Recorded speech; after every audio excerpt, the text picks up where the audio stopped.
on the life of Christ as I pray to Mary, asking her to help me understand the life of Christ in whatever the mystery is.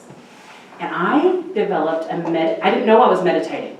I didn't know that when you prayed, Hail Mary, full of grace, the Lord is with thee, blessed art thou amongst women, blessed is the fruit of thy womb, Jesus, Holy Mary, Mother of God, pray for us sinners, now at the hour of death, amen. That was like meditation. It was like, because if you think about it, when you're trying to pray and it's all quiet, you can be doing two different things at the same time. You can be saying something and thinking something. Once you get to know it really well, we all do it. We can pray. You can go through Mass and be all the way to the consecration, which is whenever the bread and the wine are being changed into the body and blood, and be like, wow, how did we get here? Because my brain was somewhere else this whole entire time. And I finally heard the bells ring and I went, oh. I went through the motions this whole Mass. So when you're praying the rosary, you use two different things. You say words, but you've been given something to think about. So you're filling both parts of that brain. Now, there's people like Thomas Aquinas who could think on 4 different things at the same time. Most of us, if we fill those 2, we're good. We can't think about too much other things. Our brains can't be taken back to work if we really meditate on the life of Christ and think about what is being said in that mystery. But we can pray a prayer and think on something else all the time. I tell that to the teens all the time because we all know their brains go other places. Anyway, so we have lots of feast days for Mary. Today is a feast day of her presentation in the temple. And we have a great devotion to the 7 sorrows of Mary and the things that she went through. As women, it's very important to me to remember that she suffered. And I think men should too, but I know for me as a woman, it's helpful whenever I think about, she went through, she's the example that we can follow of a human being that had to follow her son through his sorrows and sufferings. Because if anybody ever says that this life was going to be joyful and happy without any sorrows, they don't understand the Christian way of life. They don't understand the way of Jesus. He never said that he was going to take away any suffering. Life on earth is to follow the master. And he is the master. And what did he go through? He went through martyrdom. He was sacrificed. His life was rejection. So when we have him, he walks with us. When we have him, there's joy in that we know we're going towards the main goal, that the end result is going to be him. But whenever I see people on earth, Christians included, who are saying things like, I'm blessed, everything's perfect, everything's great, I want to say, when something bad happens, don't think you're not still blessed. Okay? Really think hard on that. If that was the truth, Mary was not blessed. She was full of grace. She was blessed among women. Everybody will call me blessed, it says in Scripture, because she knew who she was given to. She was of the Father. She was to go to the Son. Everything was about him. So some of the common objections that we worship Mary, we do not. We honor her, we venerate, but we do not worship.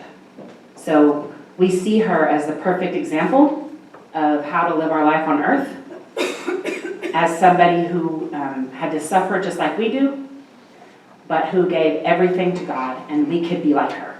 We can bring Christ to the world in whatever way he has asked us to do that. We're all called to bear fruit, some through children, some spiritually, and other people in different ways. I'm called to be a mother. I'm just not called to be a mother physically. I'm called to be a mother spiritually to the world. So we have fathers in the church and we have mothers in the church. And we just have a little bit different roles, but we're all meant to work together to make a big fat family of children of God, okay?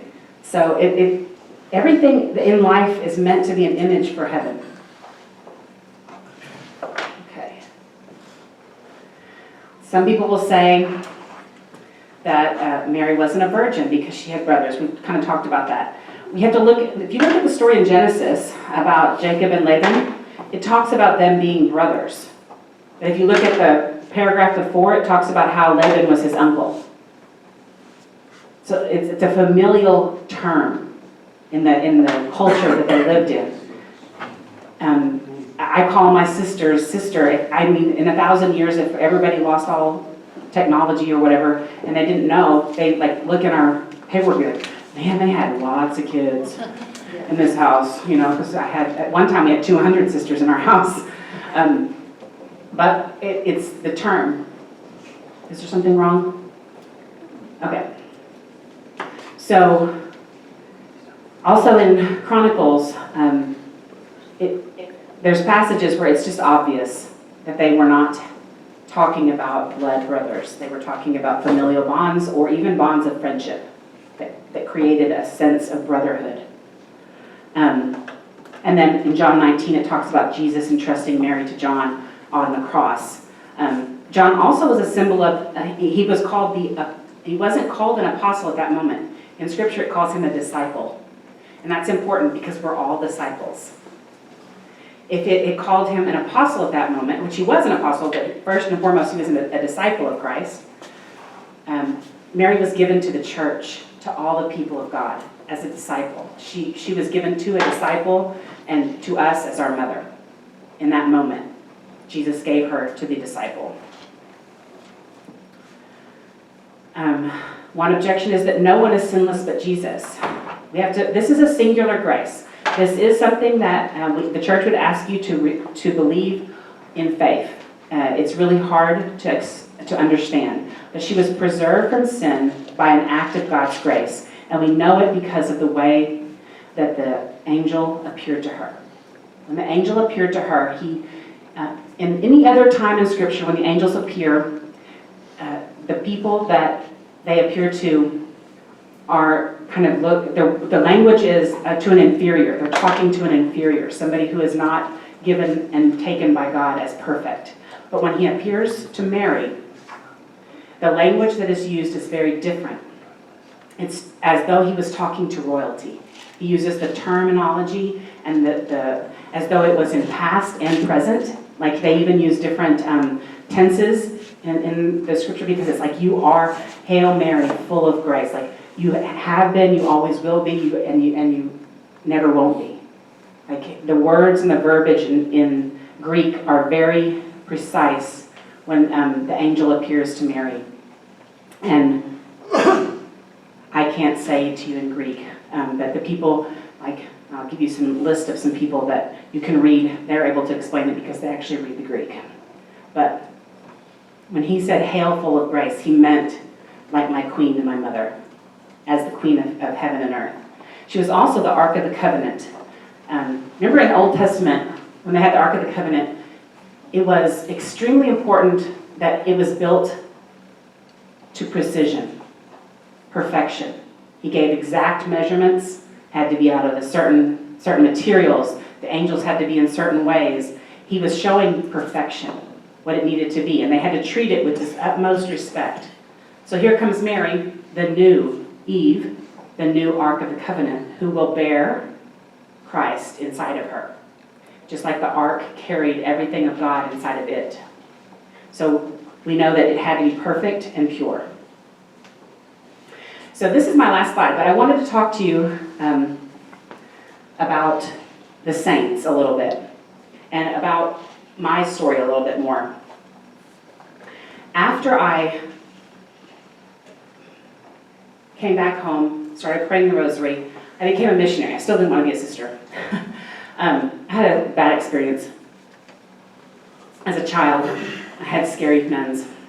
And so never in my life did I ever think that was an open option. Like it just wasn't on my list of possible things that could happen to me. So I decided I wanted to serve God. I got into nursing school after I got out of the military. I was an EMT in the military, medic. I loved my job, worked through school, became a nurse, and then went to Honduras for a year. I lived among the people in a little village, did not have running water, had an outhouse, just a true missionary experience. And it was while I was there, I was reading scripture, I was reading good Catholic literature. And one of the books that I read, a main character, it was actually a novel, but it was, I say it's a novel, but it was like, you know how they write historical fiction? It was the life of a saint that they don't know the whole story, so they wrote it like a novel. And the main character becomes a sister. And before she became a sister in the story, it was talking about how she was kind of struggling through life, didn't know what to do with herself. Once she entered, when her friends would come visit her, now she was a cloistered nun, they would come visit her and they had to talk to her through the bars. If you've ever been to the cloister, if you've ever been to Carmel, we have some sisters here in Little Rock.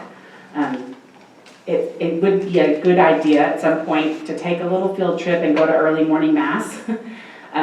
They have an open chapel, and they pray behind a little screen. They have a spot where they sit. They don't sit with the people. They're separate from everybody all the time. They have decided to give themselves to Christ in that way. So some sisters are what they call cloistered from the world. I did not feel that call, but I'm grateful for it. And in this book, the main character, when her friends saw her, they said, I was reading what she looked like and how her face radiated Christ's love, and they were so surprised. And then all of a sudden I read in the paragraph, just like you will be. And I thought, what? How does this author have any clue about me? And I got kind of angry. So I read it again, and it wasn't there. And I thought, where did that come from? And I read it again, and this time it was in me. And I thought, no, I do not want to be a nun. I do not want to be a nun. And I threw the book, and I threw a fit, and I cursed. And I told God to leave me alone. And I actually remember going, if you're not going to be nice to me, don't talk to me at all. Because in my mind, what he was asking was death. The equivalent of becoming a martyr for every day for the rest of my life. My life was going to be misery. And I thought, I want to get married, I want to have children, I just want to live back in Lindsay, Texas, and be normal. You made me join the military, which I don't think you did, actually. I think I was my own. I do believe I did not ask, and I did my own deal, which is why it was so bad. I wasn't ready for that. But I do believe my mission work and my nursing was of him. And I thought, I will do anything besides be a nun. That's like the only thing I don't want to do. And so here's the deal. God isn't like this for most people, but I'm telling you, for me, I'm pretty stubborn. He had to do something big. Because it was not even on my radar. It wasn't something I was willing to think about. It wasn't something, if he didn't do something big, I wasn't going to do it. And I quit talking to him for about 6 months. I had this awesome prayer life building. I had been going to mass almost daily. I quit. I went to church only on Sunday. I was a missionary to the Catholic Church, so I thought I better at least still go to mass. I still got 6 more months here in Honduras. And I totally shut down. I thought every time I talk to him, if he starts saying stuff like that, then I don't want to talk to him. I didn't realize, I didn't know. I was not well educated, so I really pray that you guys don't just stop after this is all done. But I did not realize that was my proposal. That was my moment. He was speaking to me as a bride at that moment. And boy, did I reject him. Like the Blessed Virgin Mary said, let it be done unto me according to thy word. And I said, and I used curse words. It was not pretty, but he surprised me. He did not give me a moment, did not prepare me. I didn't get to see flowers, nothing. I always felt like, gosh, did it have to be so? But it did, because I needed to get through this. I had wounds that needed to heal. And I had to address the fact that I didn't know what a sister really was. I was called to do something that I didn't understand. And so I didn't tell anybody. I told everybody that that next morning I just looked bad, and I just said I didn't feel good that night. And I had, in my mind, I thought temporary insanity. But nobody had to know because nobody was there. And then I didn't talk about it to anybody. And 6 months later, I'm back in the United States, And I remember saying, Mama Mary, I can talk to you. How did you do it at 14 or 15 years old? How did you do it? How did you give your life over to the idea of being pregnant in a world where you could have been stoned? How did you suffer through the traveling to your cousin, who was also very old, and it was probably really, like the world probably looked at that as a weird thing, and deal with the fact that you would have to tell your parents, and then you had to flee on the back of a donkey, and just all the things that you had to go through. You didn't even know what it meant to be able to have a baby if you didn't have a husband. You know what I mean? Like, how scary that must have been. So I started praying the rosary. And it was through Mary that I was brought back to her son. It was only through her love, her devotion, showing me gentle motherly love, that I was willing to talk to Jesus again. I remember telling her, like I told my best friend, my mom and I have a good relationship, but